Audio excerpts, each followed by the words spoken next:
Hello, my bookish friends. I'm just going to be looking for Fiona to see if she is also live. There she is. We'll wait for her to join. Hey, Hello! That worked so worked. quickly and seamlessly. I'm so proud of you. Whoa, best Okay, I'm author going. yet. Yay! I'm going to change. Just making sure I can hear you. There we go. Because I'm a bit. Yeah. Get There your we go. angle right. And then I'm Oh, going to and now do you're in focus as well.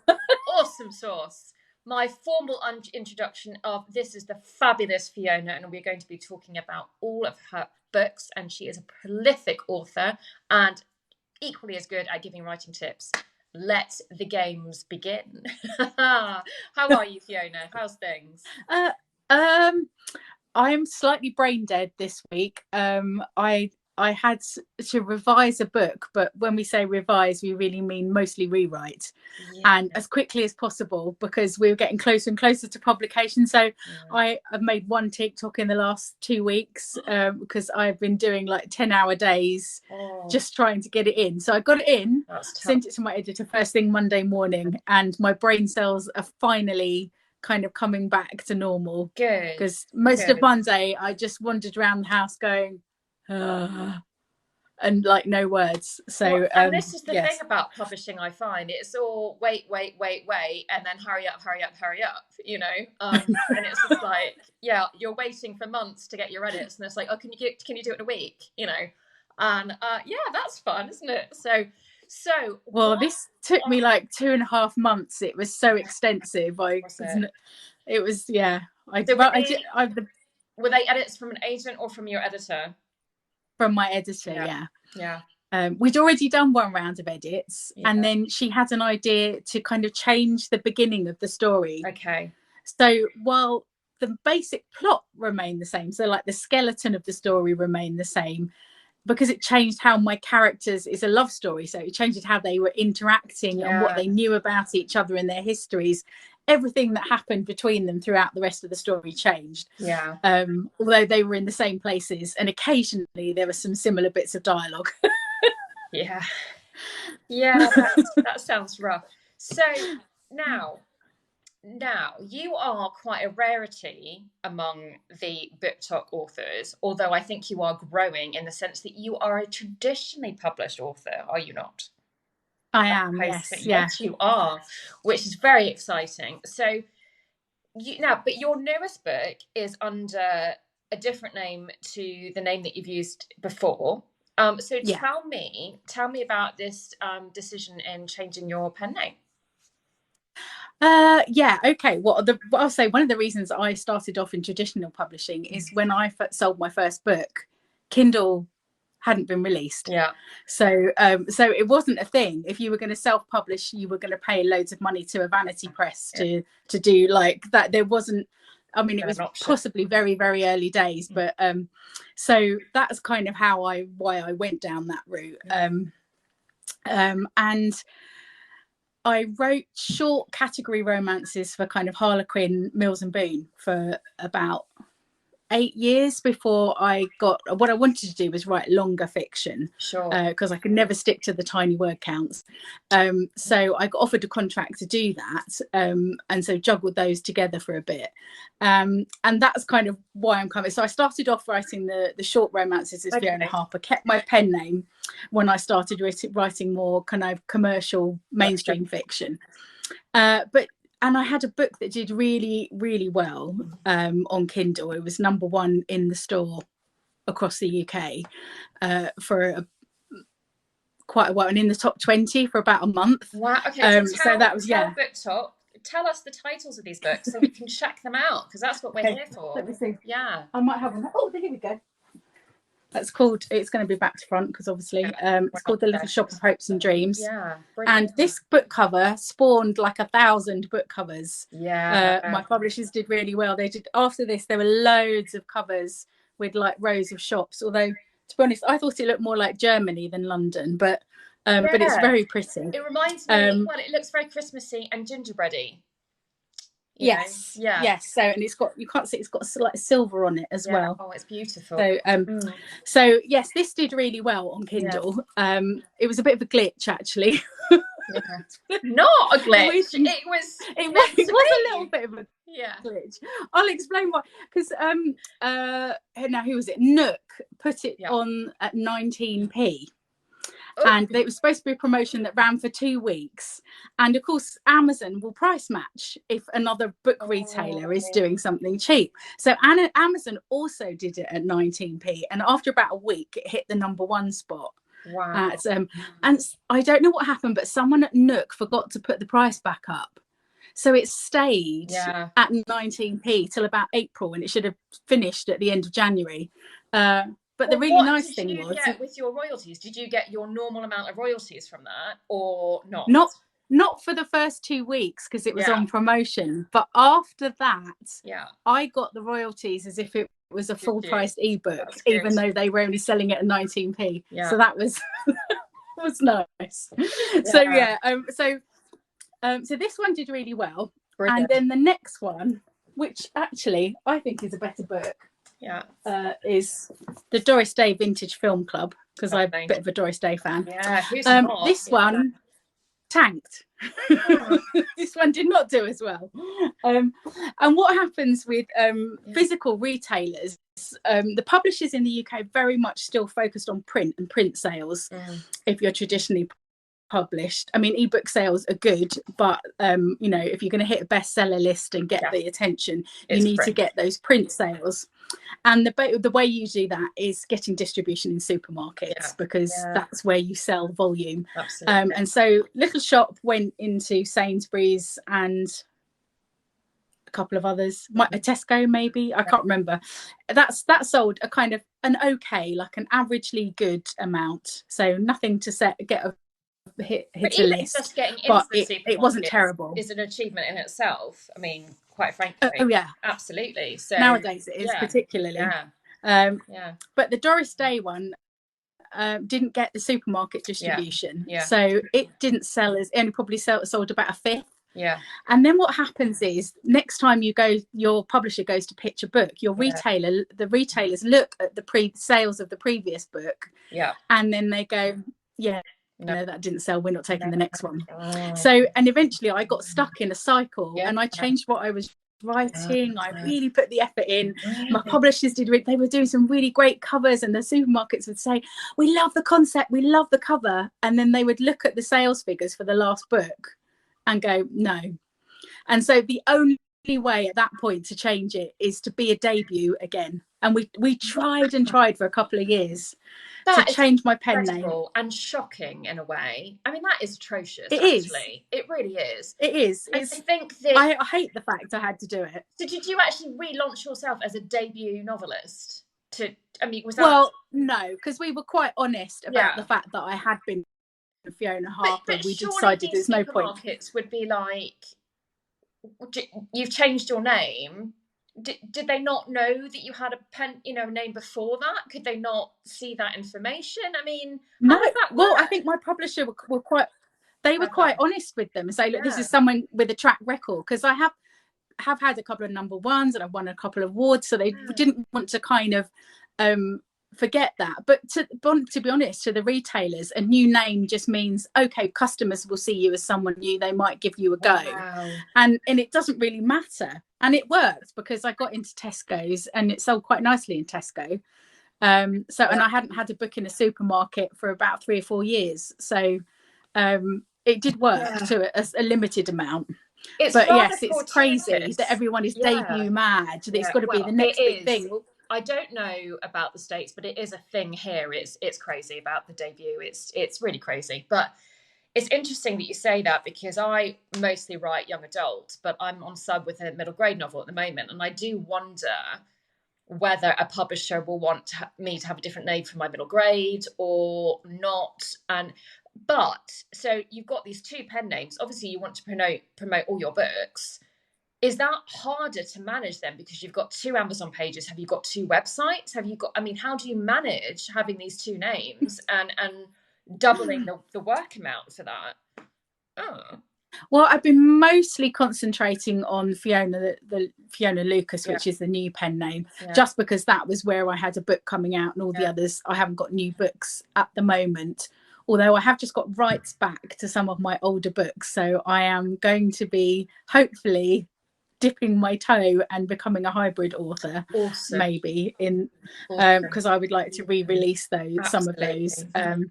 Well, I'm going to have to update them because the technology is going to be so outdated. Like 10 years ago, a Yeah. book that's 10 years old is going to age quite a lot, isn't it? Yeah, I mean, do an edit round on it, maybe change the cover, you know, see what's popular in the genre, which I'm sure you're in tune with anyway. And just yeah, give it a little bit of a makeover, and away you go. It's a very exciting place to be, though, to venture into that hybrid territory as well, I think. So I'm I know quite I'm slightly petrified. I have no idea what I'm doing. yeah, So I'm going to do you be know watching what? There's everyone's so many videos. people here who can give you advice. I mean, I'm hybrid, but in the other way, in the sense that so far I've only self-published or had indies, but I have an agent and I'm sub with, you know, traditional. So I'm coming at it from the other way. So, you know, DM me Oh, anytime. interesting. Yeah. We can help each other Yeah, out. absolutely. So anytime you have a question, just DM me. I mean, I can tell you software and formatting and, you know, all that kind of stuff. So as can so many people on here. So you know, I think just getting everyone on BookTok together is an incredible resource for aspiring authors and knowing. And I've got to say to you, one of the things I wanted to touch on with you is your writing advice.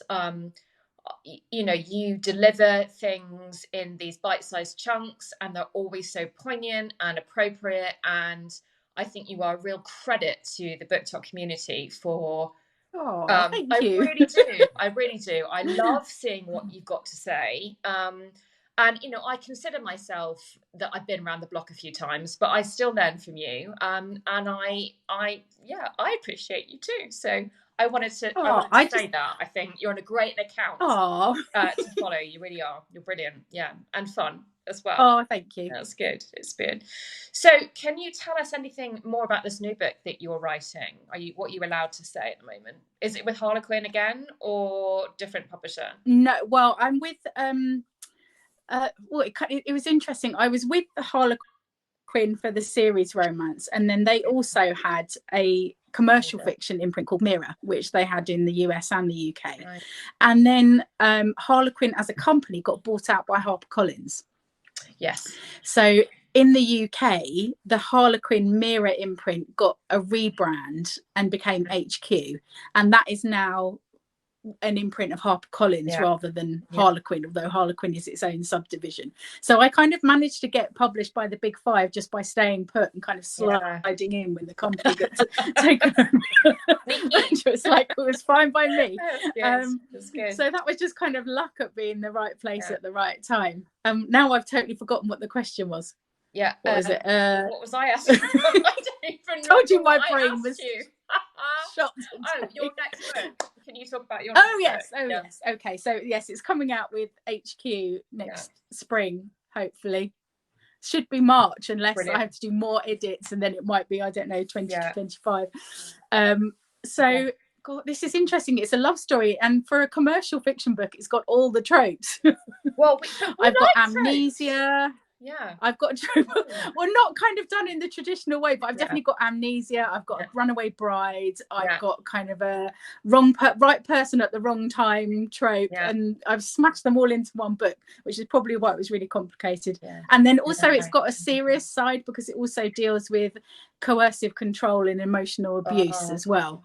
So at the beginning of my book, my main character she kind of finds herself in a little Scottish town, and she very quickly realizes she has no idea what her name is or how she got there.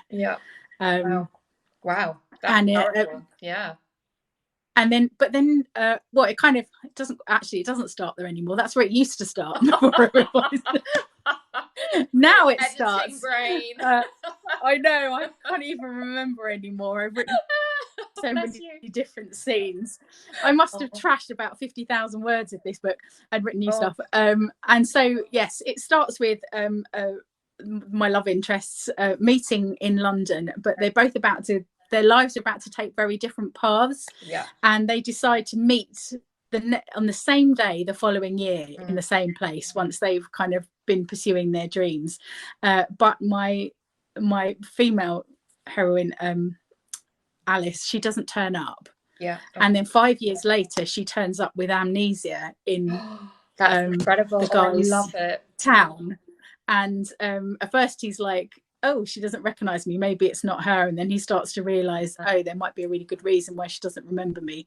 And then there's a 500-mile journey to try and get her to a wedding, because the only clue to her identity is a wedding invitation that was in her handbag. And so they decide they have to try and get to the wedding in order to see if they can find someone I love it. who You've will totally find sold her, it to me. who So knows her. Is it dual POV? Yes, it is. It's well, it's kind of almost got 3 POVs, because it's it's got but 2 from one character. Okay. So I've got a first person point of view, which is all the things that happen in the past, which is my main character, my main female character, and then also third person in the present day, and then I've also got third person from the male character in the present day. It was very complicated. I wrote myself into a hole. I can see why you've got editing heads, you know, but I think that sounds like an incredible way to address that past, present, you know, because one of the things that annoys me about multi-point of view books is first person. I feel like it's head hopping. I can't identify with it. Like if you've got 4 point of views, that's all first person. I'm just like, I just can't get into it. I need it to be in the third person if it's more than one point of view. But I love the way that you've separated past time. I cannot wait. I cannot wait till this book comes out. Have you seen? I don't think I've done one with dual point of view with first person. I've done first person books that have always stayed with that one person, or third person. Well, I mean, when writing for Mills and Boon, you needed both points of view. Yeah, totally. There was something I read years ago, and it might have been something like the Joy Luck Club, something of that ilk, and it had like 4 points of view, and they were Chinese women, and it was all I, and I couldn't identify between each chapter and who was talking, so I found it confusing. But maybe it's just me. I don't know. Who knows? But have you got a cover for this book yet? I have seen an initial concept. I don't know if I'm allowed to share that though. It's purple. I wasn't sure about the purple to start off with. It's purple. It's going to be called Never Forget You. Never Forget You. Okay. And it's going to be purple with white writing and a daisy on it. Yeah. So. Oh, nice. We're hoping Sainsbury's will like it enough to distribute it. Maybe you should make it orange for Sainsbury's. There you go. Maybe. Well, the idea is they're going to put some proofs together and see what the retailers think, and if the retailers go, oh, we don't like purple, they might change it. But the design team were very excited about the purple, and I was like, I'm not 100% sure, but Page 2, and who also writes on my genre, had a book with a bit of a purple cover recently. So I thought, well, let's give it a go. They seem to be they do know what they're talking about. They do. So you have to kind of give them a chance, because I think sometimes as authors, we want covers that look like the scenarios in our head when we write the books, but those aren't always the covers that sell. No. And I'm so bad at that. I could never be a cover designer, because I would not be able to pick out the most poignant thing to focus on. And with my cover artist, and I give her the blurb and I tell her what it's about, and she gives me about 5 different options and we zero in on one. And I don't know how she does it. It's incredible. I've just seen the proofs for book 2 in my mermaid series, and I'm just like, I'll be sharing. I will be sharing it at some point in Book Talk, because I can't choose. I'm just like. And I just wanted to say, I've got some comments coming in from Mickey and Danny, who are just saying, your book sounds awesome and purple was amazing. So I just wanted to let you know those comments. Oh, hooray. Yeah. And I think purple, it lends itself to romance, but also has that depth of emotion. It's that stormy uncertainty in that colour as well. So I think it's going to be fantastic. Wow. So as you said, you're with HQ. I just wanted to ask you, I'm sure that's what my friend's book is with. Yeah. Did you get a proof of this one sent to you? I didn't actually, but possibly because if they they're going to ask young adult authors to quote for a book like that, whereas Well, like it's not in the young young adult. adult community, It is adult. is it not? Yeah, no, because I didn't get one of those. I keep seeing it everywhere. I would have yeah, read it it if is they'd sent everywhere. it to me. She broke the she's number 15 in the Sunday Times bestseller list, and so she's in my publishing group at Mia's Amazing. So I went to, Ooh, she had her book launch last week in London, and it was amazing. And so I have the proof as well, and it's incredible. It's an incredible story. I just thought because it's similar genre to you that you might have is got it? a yeah. God, why did I think it was young adult? No, it's not. She's no, it's definitely it's probably it's I'd say maybe it's more new adult actually than anything. But yeah, it's definitely classified as adult. You might not be too late. You can see if you can wangle a copy because it will be worth it. I might just buy it. Yeah, well, that's it. I mean, I might just put it on my Kindle. I got my, but I'm just going to show off here for a minute because mine's signed and everything. So me will be happy. No, it was lovely. It was lovely. I've seen a lot about that book all over the place, and lots of people raving about it. Yeah. So it's definitely caught my attention. Absolutely, and I will just think, in the spring it will be you and everyone raving about your book and woo woo woo. Maybe, yeah, absolutely. I've had a lot of books that people haven't raved about, so I always pinch of salt, cross my fingers. We'll see how it goes. Well, I'll put you in touch with Mia as you are both at the same house. That could be that would be good. Yeah. She's joined TikTok recently. Instagram's her thing, but she's has joined TikTok. So we've been talking about editing. Tell me, what is what I mean, do you enjoy editing? What do you find hard about it? Talk to me about your process. Or not. I think I'm just trying to where did I start that journey? I think it depends. If I decide I want to change something, I quite like it. If my editor decides she wants me to change something, I'm not always as on board to start off with. Because normally it's not so much that it's always a bad idea, and actually the idea to change the beginning of this book really worked. I just knew as soon as she said it, it was going to be a massive. It'd be like unpicking the jumper and knitting it back together again with a different colour in the middle. So I think what I ended up with this one, I just had to write I had to write like a prequel, almost like a long prologue of a couple of chapters before I got going. And then it was a case of just reading through and working out. So every time I read a new scene, I went, okay, that doesn't work now. And I'd have to tweak it a bit. And some things I just said, well, that needs to be from the other character's point of view. And I had to rewrite it in a different point of view. Or sometimes something slightly different would be happening. So I do all sorts of things. Sometimes I like it. There were some scenes that I wrote, and you know what it's like. Sometimes you sit down and you write and you think, the magic is with me today. And it's easy to write them. And then there are other ones, it's like pulling teeth. And this one, it was every time I got a bit further in the book, I'd fall down another plot hole because I knew this was going to create plot holes, which is why I didn't do it in the first draft. So, but actually I did manage to solve most of them. And so you get to chapter 15 and you go, oh, all that stuff I rewrote in chapter 3 now doesn't work. I'm going to have to work out how to. So I was always having to go back and change more in the beginning in order to make it work later on. And that drove me crazy. So when you come to a plot hole though, do you always know how to fix it, or do you need to brainstorm with someone? I mean, how do you get yourself out of plot holes? Because I normally do a bit of brainstorming for myself. I do with a pen in my hand normally. I seem to think better with a pen in my hand, so it helps me kind of slow my thoughts down a little bit because I can't write as fast as my I talk as fast as I don't even talk as fast as I think.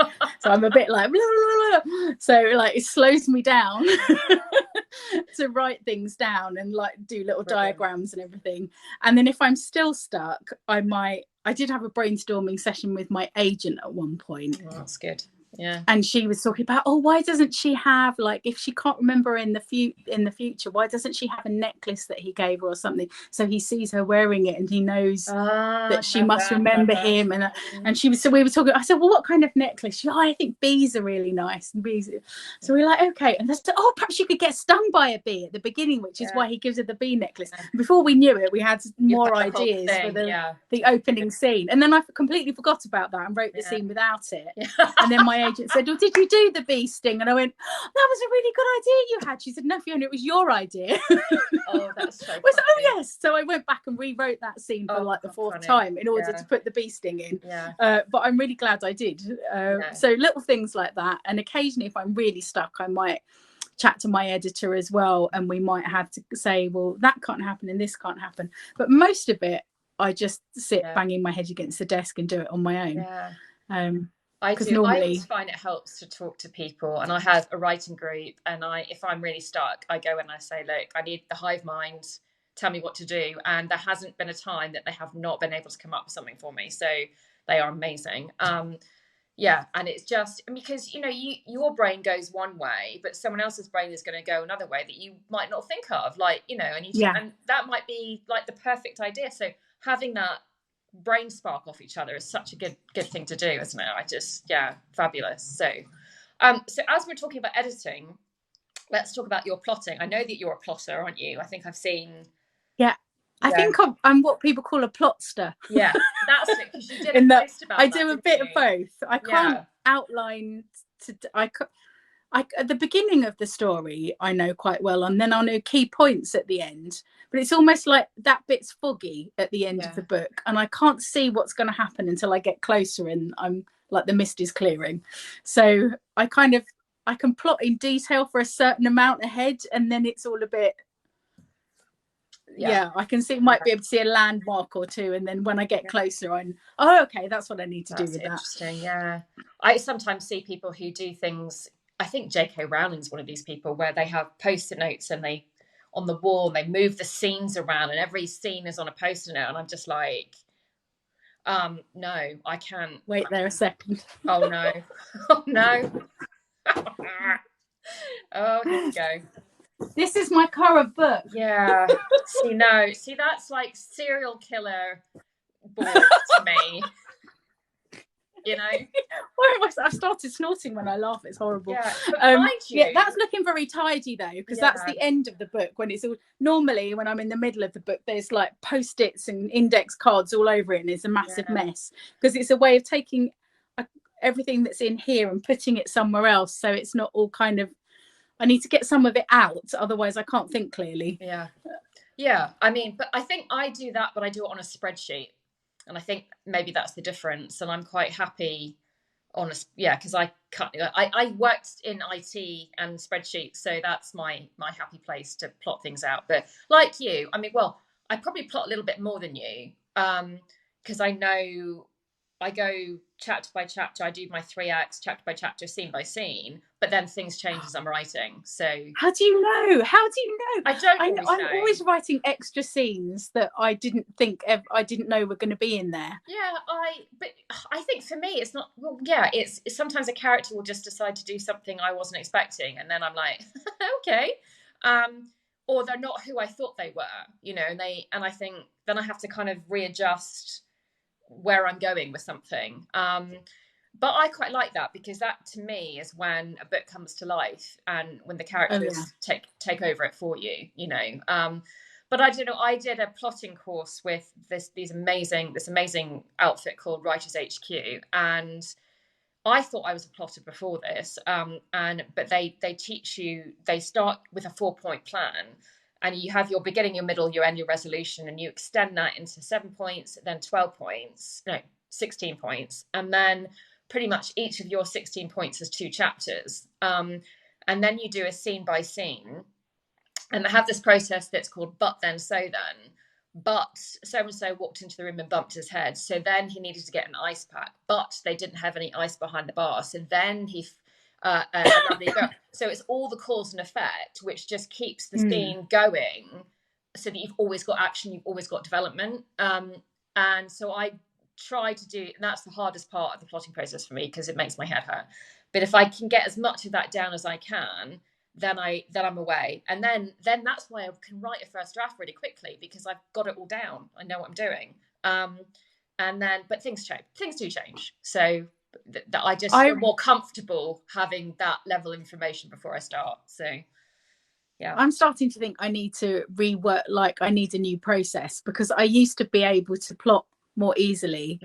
And now, I mean, I wrote so many scenes in that last book that didn't need to be there, that when I read it back, I thought, well, that's dull and absolutely nothing happens. Why didn't I not just skip to the next thing and summarize that information, which obviously I end up doing eventually. Yeah. But I don't know why I couldn't get that I could do with being able to pin it down a bit more. I don't know whether it was this book in particular, or whether my process is just changing and I'm not catching up. So, well, but I think you learn different things and you try different things, and and I think sometimes a first draft is actually getting to know your story and your characters, and that you have to realize what's working and what's not working, what your story's actually about.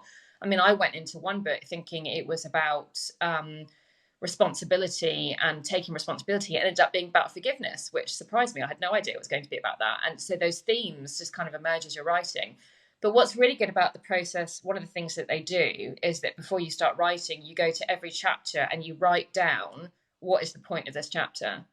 And obviously, if it's not moving your plot or your character forward, then you have to think about why you've got that chapter or that scene.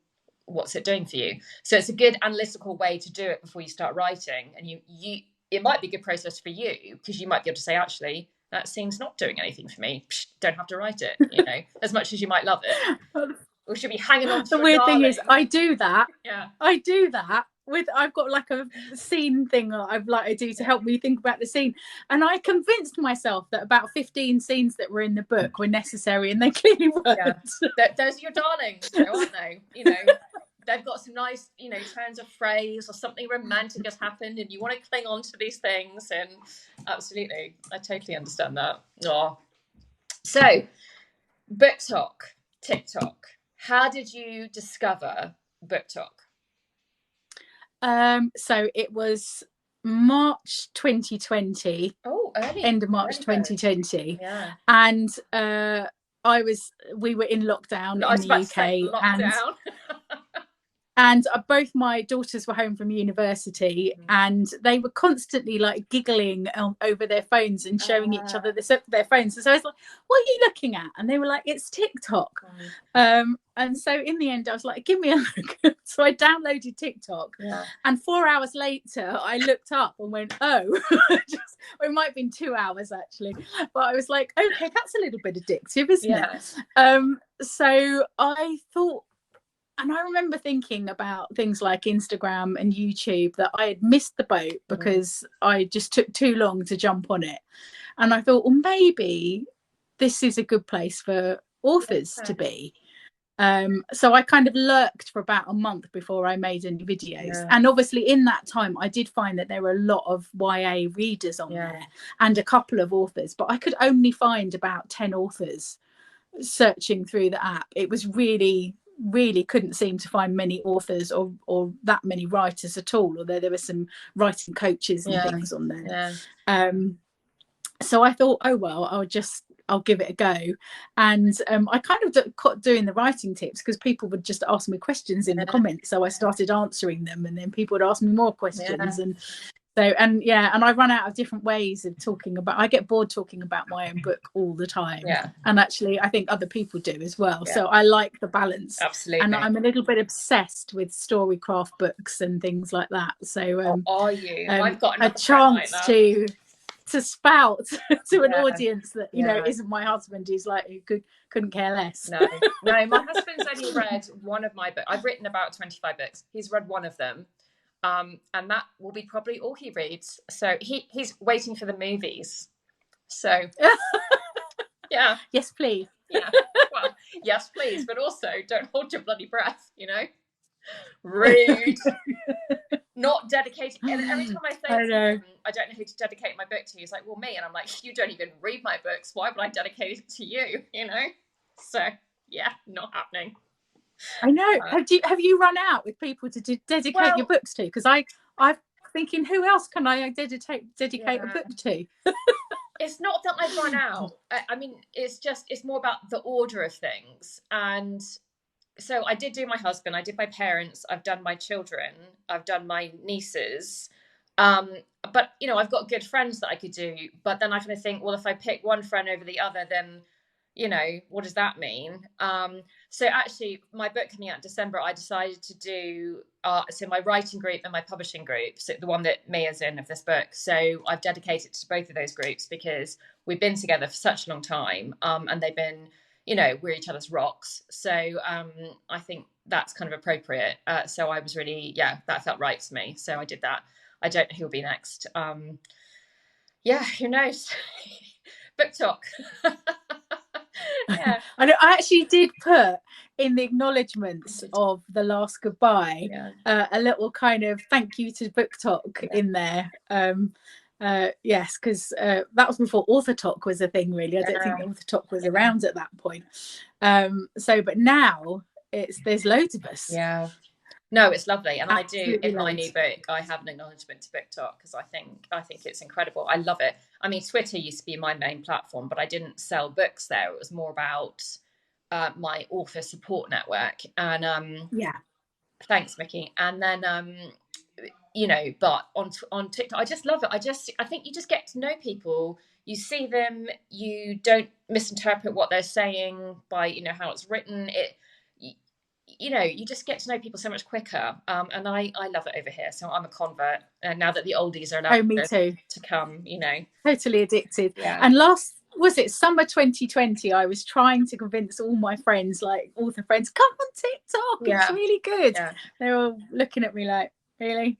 I've got a few come over, but they haven't really done much yet because I think they're a bit like, oh, I don't know about this. And obviously what works on Instagram doesn't work on TikTok, and you've got to find the whole thing that works for you. So I actually had to give a workshop on Book Talk so I mentor have you heard of the Right Mentor program? It was set up a few years ago by a friend of mine, and it's mentoring for I think I have, yeah, young adult and middle grade and picture book authors. So I mentor I have monthly clients, and then I do a free program over the summer where people can apply to me, and I pick a person to work with over the summer for an agent showcase. And so my friend Stuart, who set up the company, he said, would you come and talk to us about TikTok? Because nobody knows about TikTok. We all know you're doing TikTok. Come and talk to us. So I'm like, there are so many people with more followers and who've been there longer than me, but yeah, that's fine. So I went on and did this whole workshop on Book Talk, and how,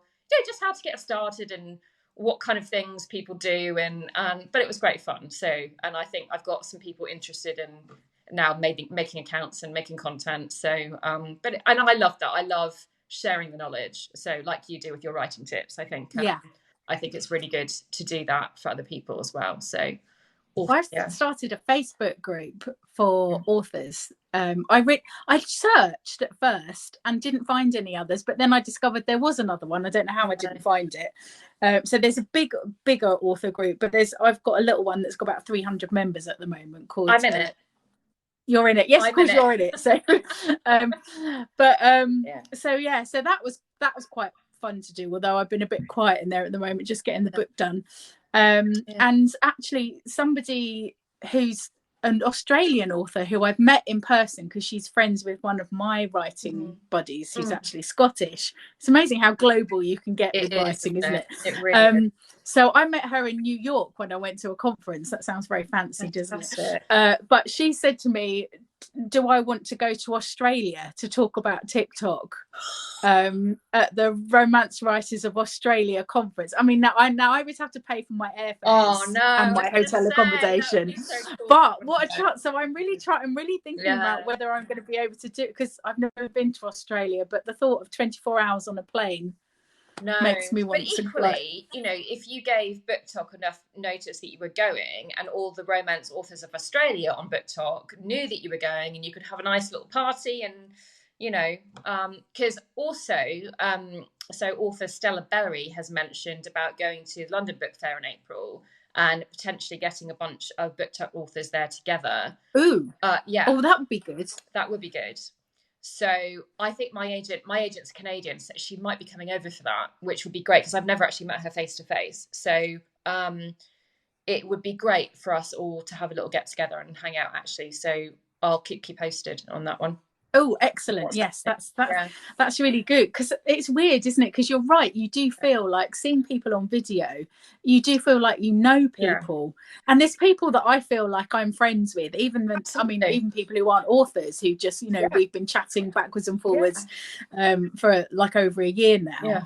And it does feel, and I would love to meet some people in real life, Yeah. rather than I'd just be the seeing you person on my that just phone. runs up and hugs everyone and jumps in the middle of everyone. That would be me. And I'll have the bottle of prosecco. Yay! Spraying it Oh over well, everyone. I'm there. I'm there. Sounds good. I love it. I'm gonna have to get a crown before then, aren't I? Yeah. I still haven't got a crown. Put one on your wish list. I have 9 now. I'm just checking my husband's not around. I may have just ordered another one. Yeah. I have an addiction. I do have a problem now. It's almost as bad as my book addiction. When I first got onto BookTok and I saw this crown hoo-ha, and I was like, well, what the hell is this? And now I'm like, oh yes, give me the crowns. I never got to be a princess. Never been a bridesmaid. I think I might be getting a bit old for crowns though. Like because I haven't dyed my hair in a while. I've got my grey streak coming through again, and I just feel like I would look like the proper queen with my curly hair. Wow, it's funny. You say that, because I wanted to get, which might age me. I wanted to get a proper queenie. So we went last week during half term to the Tower of London, and we went to see the crown jewels. And in the shop, they've got these mini crowns, like with the purple. And I thought, because I hadn't seen one on BookTok like that, and I'm desperate to have one like that. But they were more like a display. They weren't. There was no way that I could attach it to my head, and so I didn't get one in the end. But I think it would be fun to get elastic. Well, I did make my first crown. I'll show you. Before I had a crown and I was feeling really left out, I made my crown. Oh, that's lovely. So that's one of my crowns that I will never throw that away, because that made me feel part of the community. So there we go. So Fiona, I have looked at some, but I can't quite.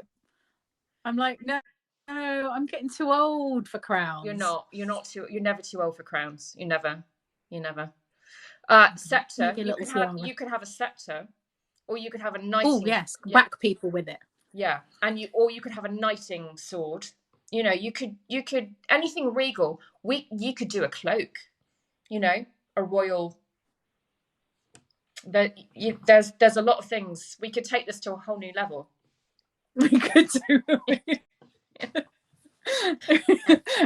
wants to write books? We're just going to dress up. Yeah, Danny says no such thing as too old for a crown. I quite agree. Agree. You just need to get your wish list on and stick one in there, and I reckon someone will get one for you. It might even be me. Who knows? Fiona, what got you into writing to begin with? It was strange. I liked English at school. And really, but it's not something I considered doing for university, where I studied mainly dance. So I was kind of creative, but like doing other creative things. So I did a lot of photography and art and dance, and I used to like kind of acting and things like. Not that I was very good at it, and I never got like a big part in the school play, but I loved it. So I was kind of into all those kind of things, and I've done lots of crafts along the way. But when my youngest daughter just went to preschool, around that time, I had a dream which gave me an idea for a romantic story. It was one of those dreams where I wasn't in the dream. I was like almost like I was watching a film, and there was just a little moment in it. We couldn't remember. I said, but there's a little moment in it that made me think, oh, that would be. It gave me an idea. So I went hunting for online, and there are people online who know how to write romances and love stories. And this is before Facebook and Twitter and everything. But I did find message boards that Harlequin ran. Wow. And there were lots of British authors on there as well. And I kind of found out about the Romantic Novelists Association through that. And so I started writing my book, and discovered this was perfect because I didn't need babysitters. A lot of it just goes on in your head while you're, driving around and doing things like that. Absolutely. So it was a good way to be creative, and I was very quickly hooked. Like, I bought a couple of how to write books and just dived in and gave it a go, and which is most unlike me because I'm Mrs. Cautious about everything. It takes me like 10 years to decide to do anything, but I did just do it, thinking, well, of course no one's ever going to read. I'm never going to get anything published. No one's ever going to read anything I write because that would be ridiculous. And then I finished my first book and thought, it was funny. It was like quite slapstick rom-commy, but it was also quite tragic at the same time. And I think I realise now this seems to be something I do, that there's a lightness to my writing, but there's also a lot of emotion. And I think at the time I didn't know how to weave the two together. So I ditched that book and started a new one. And I sent it into the Romantic Novelists Association and have a new writer's scheme where you pay a little bit extra and one of the published authors will critique your book. And they only have a certain number of spaces each year, but at that time it was quite easy to get on it. So that's what I did. And I sent my second completed manuscript off to be read and got feedback from the reader, and the scheme organizer said, well, your first reader loved it so much they put it forward for a second read, which they only do for the books they think are really close to being published. And she read it as the second read, and she wrote historical romance. She says, I'm sending it to my editor at Mills and Boon.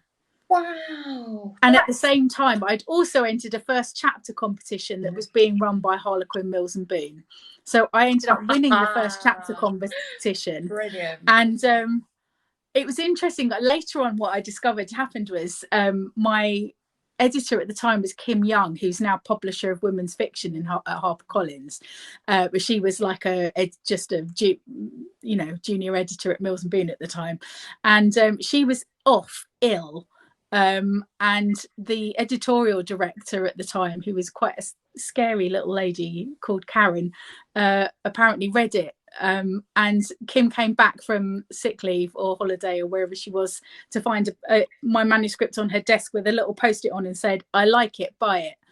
That's incredible. What a fairy story is that? That's just... I know. So and that was, I think it was about 5 weeks after I knew it'd been sent to an editor.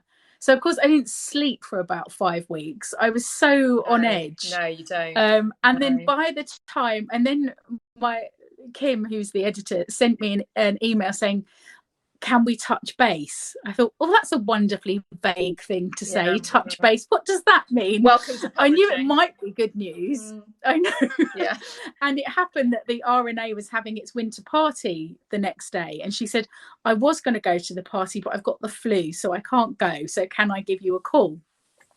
And so we arranged for her to call the next day. But by that time, I'd gone through jumping around the house, crazy, stupid, overexcited, into flatline. I'd used up all my emotion. Yeah. So by the time she phoned me and said, we'd really like to offer you a 1-book contract, I, instead of screaming like lots of people, so I just went, thank you very much. Yeah.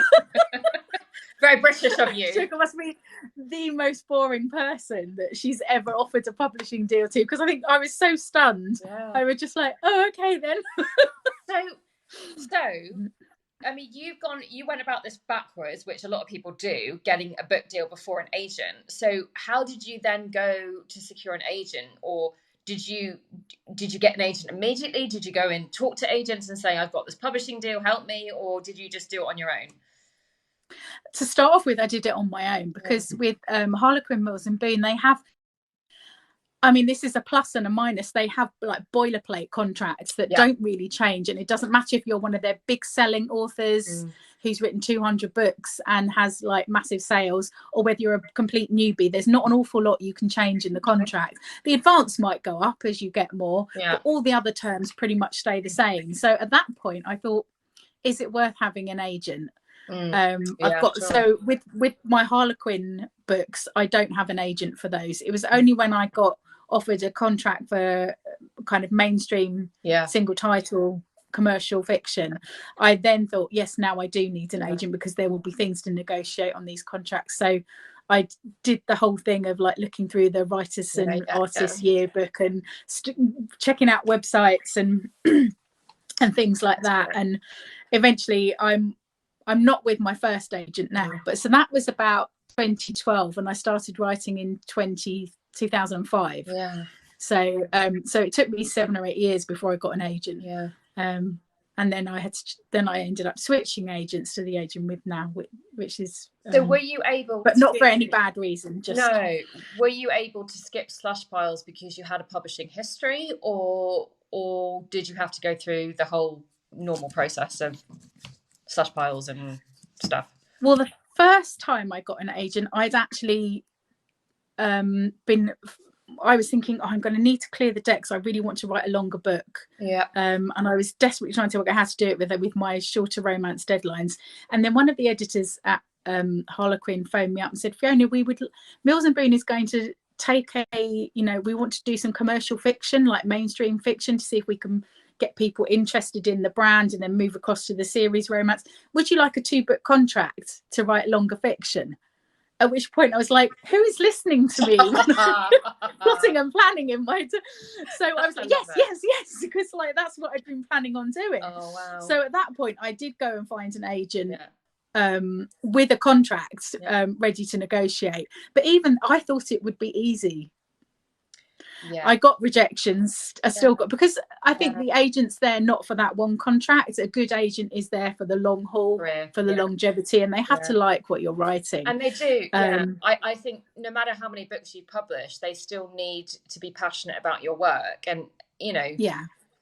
if they're not, I wouldn't ever want an agent to take me on just because they knew I had a sales history. I would want them to be a champion for my work and love my work, and that's tricky in that situation, because, an author who's less experienced might just jump at the first offer, and that agent might be a bit of a schmagent and just go into a bit of a sales thing. And, it's hard. It's really hard.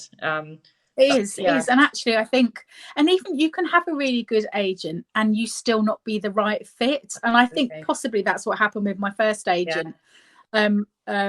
We ended up parting ways, but very amicably, because I think back now to how much my current agent champions me and cheers me on and gives me pep talks, and I was thinking, this is what was missing before. I just don't think we gelled as well that way. But she's a really good agent. It's nothing against her, but my current agent, we click a lot better, and kind of, and I think there is something about and she'll kind of developing that friendship, because although it is a business relationship at the end of the day, having that extra click is so important. And like you, my first agent, she was Ireland's super agent. She's got clients that have movies and all sorts of things, but we weren't the right fit together. And again, amicable. I was such a novice when I met her. I didn't really know what to think. So yeah, it's just, and as much of the time, the advice is you've got to find the right fit. And I used to be like, well, if you've only got one offer, you're going to take it, aren't you? But it is very true, because there are, you do really need to find the person that is as passionate about your work as you are, and otherwise you can self-publish, and that is such an amazing way to go today. So it's not, it's yeah. So absolutely. Yeah, I'm also thinking about whether I should, because now I've been doing much more writing tips on TikTok, whether I'm thinking about, and this has been on my backbone of my brain for a long time, about doing some writing craft books.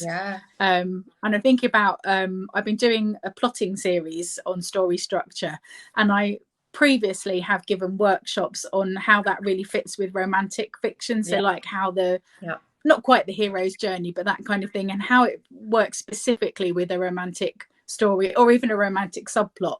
And I thought, I haven't seen a lot of books about there are some out there about Yeah. structures Yeah. of romance and things like that. But obviously, it's a genre I know inside out. Absolutely.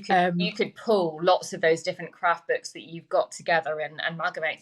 And you've mentioned that you're a big reader of craft books. What are a couple of your favorite or that you found the most worthwhile? Ooh, I think one of the things that really helped me kind of in the early days was a book called Goal, Motivation, Conflict and Conflict, Oh, I don't know that. Yeah. Oh, let me see. I don't. Yeah. So yeah, no, that's really good. And she talks about internal goals and external goals and Yeah. how these drive your story. And that is definitely something I do for my stories. Like, what does my character want? Why do they want it? What's stopping them getting it? In fact, quite often I do that for each individual scene, because that gives some tension to your scene, even if it's just like, well, for an individual scene it might not be anything life-changing, but over the course of the book those little moments will add up. That will add so much conflict. And that's like my process of the but then so then, because it's just adding in all that conflict into that one scene, which is a fantastic way to go about it. And then what else do I like? I also like there's a book called Inside Story, The Power of the Transformational Arc. Oh God. I haven't seen it that many places. But it's really about heavy. It's not for a beginner, but it really talks about how the growth of the character and that character journey powers the story. And that's definitely something I'd already thought of, but she goes into so much depth with it. I was like, oh, this is all sorts of stuff that some of it I knew, but it's adding extra layers to it. Absolutely. Have you read? So have you read the Donald Mass book? I have read one of his. I think writing the breakout novel. The Emotional Truth of Fiction. That is on my Kindle, ready to. That is on my Kindle, waiting to be read. I'm having a bit of a kind of now I finish my book, let's read all sorts of books about writing, which I probably should have read while I was trying to wrestle my book into submission. No, I don't think I can read crap. I can't do it while I'm drafting. I have to have gaps, because otherwise I try to overthink what I'm writing, and I'm an instinctual writer, so I just need to go, and then once I'm finished I'll read a craft book, maybe not and then go. I really love the Angela Ackerman books as well, like the Emotional Thesaurus and the Wounds Thesaurus and all those books. I think they're really helpful. I mean, they're very well. The Emotional Thesaurus is quite basic, but it really gives you, when you've got crutch phrases and things like that, it really gives you some good suggestions to get out of. And you've frozen on me. Am I frozen on you? Where did you go? Where did Fiona go? Oh no! Hello all. We've lost. Okay, Fiona's either lost. Oh, where did Fiona go? Let me see if I can get her back, people, because that was. Let's see. One moment, please. Hold that thought. We're waiting to see if she gets her connection back, because we were in the middle of a really good conversation there. Keep waiting. Come on, Fiona, where are you? I will give it a little bit longer. Invite again. We'll try it again. I'm wondering if she's lost connectivity, but we'll try and get her back, because we were just about to start the fun questions. And those of you who are regular viewers to my program know what they're all going to be about. Ha ha ha, my evil questions. Fun but evil. Where is she? Right, we'll give it one more go, and if not, let me check my messages on my laptop. Dan, her next book is coming out in April. I've forgotten what she told me the name of it was. But if you look up Fiona Lucas, actually, I don't think it is on her Amazon page yet. Oh, no, is she gone? So it will be in April. And so Fiona Lucas, the next book is April. She also writes under Fiona Harper, and she's got tons of books out under that name. So if you want to check those out, they're amazing. Most of them are with HQ, and also Mills and Boons. And I think I'm going to have to call it a night because I'm unable to get her back. But hopefully we will be able to get her back another time, and we will be able to finish our questions. There you go, the last goodbye. That's the one, isn't it? That's the most recent one, isn't it? Yeah, I was just reading the blurb of that, Danny, and I thought it sounded amazing.